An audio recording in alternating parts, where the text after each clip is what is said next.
Estamos de regreso en nuestra mesa de análisis político. El día de hoy, temas, medición del presidente de la República, doctor Salvador Borrego. Sí, anoche medimos a nivel nacional la popularidad del presidente.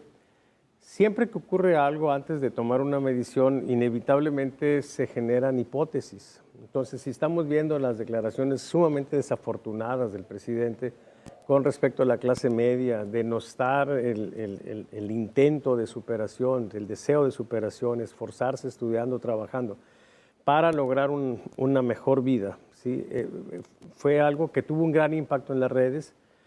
Luego sale un reportaje en el New York Times sobre el accidente en la línea 12 del metro, devastador, ¿sí? Y entonces uno inevitablemente genera hipótesis. Piensa uno, pues se va a derrumbar la popularidad del presidente. Ese es lo que yo llamo el dato de la lógica. O sea, ¿qué me indica la lógica? Pues que va a suceder esto. A final de cuentas tenemos que ir por el dato, ¿sí? Y el dato lo que nos da es que el presidente saca una popularidad de 62%. Sí, y una calificación promedio de 7.1% en absoluta estabilidad, significando esto que todo eso que pasó, que para muchos fue algo muy importante, no tuvo ningún efecto en la opinión pública nacional. Y eso es relevante, ¿sí? Otra cosa también es que qué bueno que pusiste damnificados ahí, entrecomillado, porque resulta que también esperaríamos que Ebrard, como consecuencia de esto, se derrumbara y resulta que Ebrard brinca. Traía un desgaste previo y se recupera. Entonces, pues, lo que está pasando en la opinión pública es muy interesante porque quizá nos está dando una opinión contaminada por alguna cuestión. Puede ser que esté completamente enamorada la opinión pública del presidente, ¿sí? A grado de que lo perdone de antemano ante cualquier circunstancia. Puede ser que, dado que 51% de las personas está recibiendo dinero de manera directa del presidente, que estemos ante una situación de corrupción, ¿sí? De compra de voluntades por parte de la presidencia en ese esquema, pues que ellos lo ven como justicia social, pero mucha gente lo ve o lo vemos como compra de voluntades. Y tercero, puede ser que esté asustada la gente, porque claramente el presidente, cuando no van exactamente en la línea que él desea, ¿Estás en contra de él? Él se manifiesta de manera muy claramente hostil, molesto. Y eso se refleja en dos indicadores. Rápidamente quiero señalarlo. Hay un indicador que es sobre el peor político de México. Y entonces López Obrador en ese indicador sí va al alza, pero lo más relevante es que dos personajes que tradicionalmente estuvieron muy mal calificados, que son el expresidente Enrique Peña Nieto y el otro expresidente, todavía más pesado, Carlos Salinas de Gortari. Bueno, los dos están en caída en ese indicador, o sea, se están reevaluando. Y eso pudiera ser lo que nos muestra como indicio de una posibilidad de que te digo que te apruebo porque sé que corro riesgos en caso de decir que no te apruebo, pero estoy viendo con mejores ojos a los que te antecedieron y que tú nos has presentado como el mismo demonio, ¿sí? Ramón. A ver, Gregorio, esto de los damnificados de línea 12, déjame entender primero un poquito, tratar de explicar el asunto de clase media. No vimos, doctor, en ningún estudio predijo la debacle de la clase media abandonando Morena en la Ciudad de México. Así es. Nadie lo predijo. Es decir, cuidado con eso de que estamos todos López Obradorizados, porque esa mitad de la Ciudad de México se fue a otro lado sin que nadie lo advirtiera. Fue una sorpresa para el propio presidente. Eso, aunado a un promedio entre la Ciudad de México y el resto del país de 9 a 10 millones de clasemedieros que ya no votaron por Morena en esta ocasión, que abandonaron el barco. Eso tiene un peso eso específico. es la tercera parte, pues déjalo en 25% de los que votaron en el 18 por López Obrador. López Obrador y por Morena.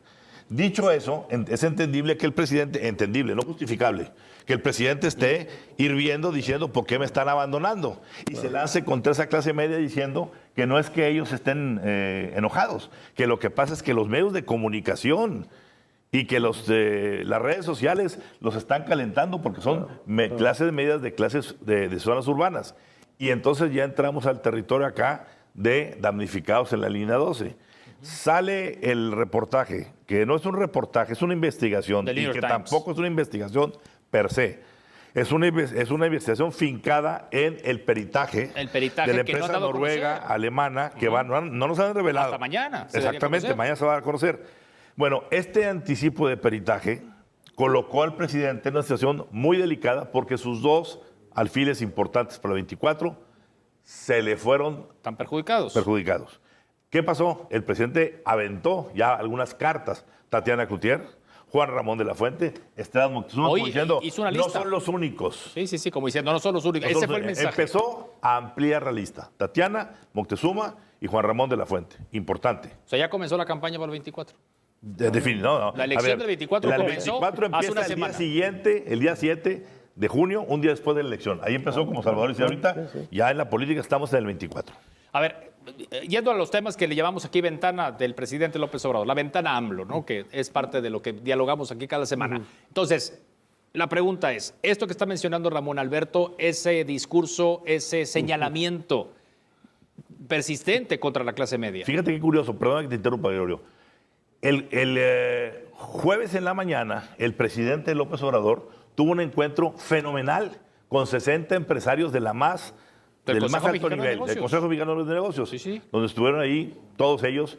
Y lo que se recoge ahí de ese encuentro es que ellos dicen que ha sido el mejor encuentro de que ha tenido con el empresarios. presidente, porque el presidente les dijo abiertamente, señores, vamos a trabajar así, no va a haber aumento de impuestos, los quiero para estas reformas.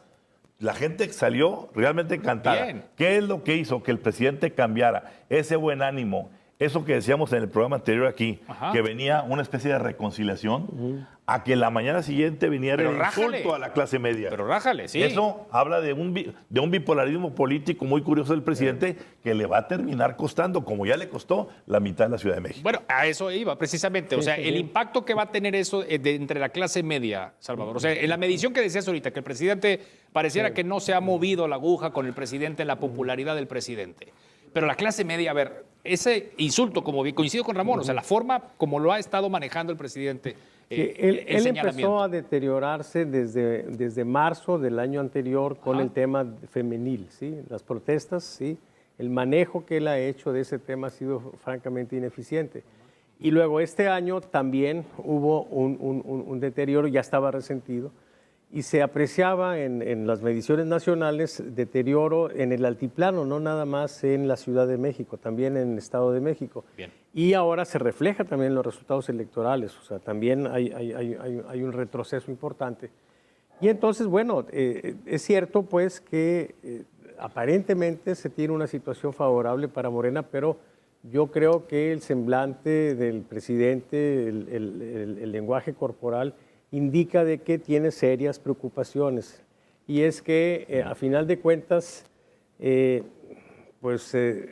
en contra de las personas mejor preparadas en un país es estar en una condición muy complicada.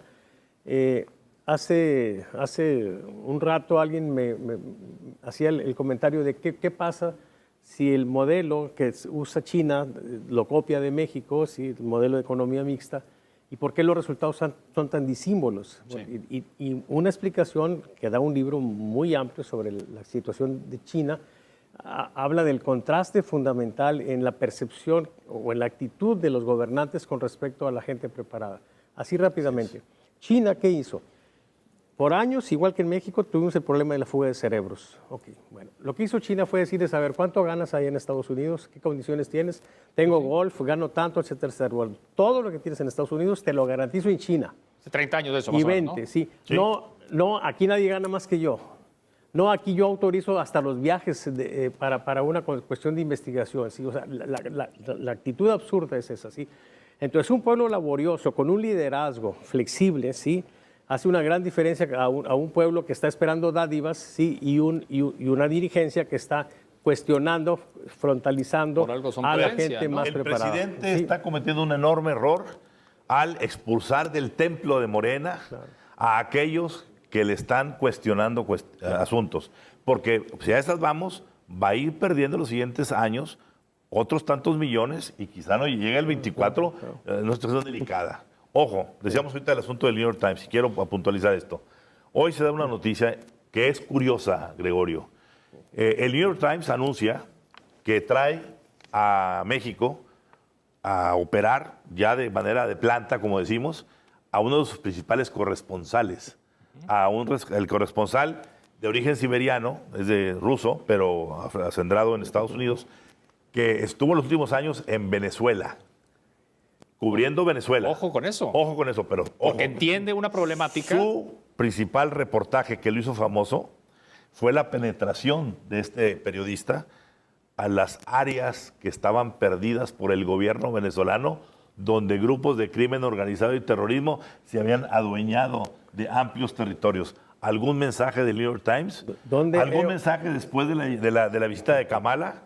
¿Alguna preocupación del gobierno americano que le está transmitiendo a los medios de comunicación? Vayan a cubrir eso porque se está saliendo de control. Porque se parece. Y termino diciendo lo siguiente. Es muy lamentable que el día posterior a la elección, un presidente de este país, como es Andrés Manuel López Obrador, saliera a felicitar al crimen organizado porque se portó muy bien. Perdón, eso, defenestar a clase media y felicitar al crimen organizado, me habla de que algo anda no mal, muy mal en este país. Señores, gracias. Es que ese día mataron solamente un poquito más de 200 personas. Sí.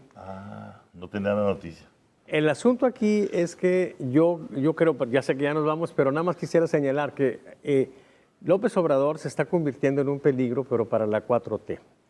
Y eso es lo que está explicando los problemas internos ahí y una cierta resistencia, pues que seguramente va a dejar mucho que dar en el ámbito noticioso, ¿sí?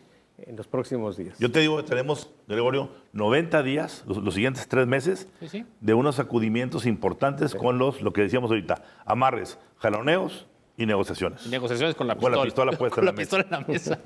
Señores, gracias por estar con nosotros, como siempre. Okay. Gracias, Gregorio. Seguimos platicando, ¿verdad? Claro que sí. Gracias. Ramón Alberto Garza, Salvador Borrego, aquí con nosotros en las noticias. Regresamos.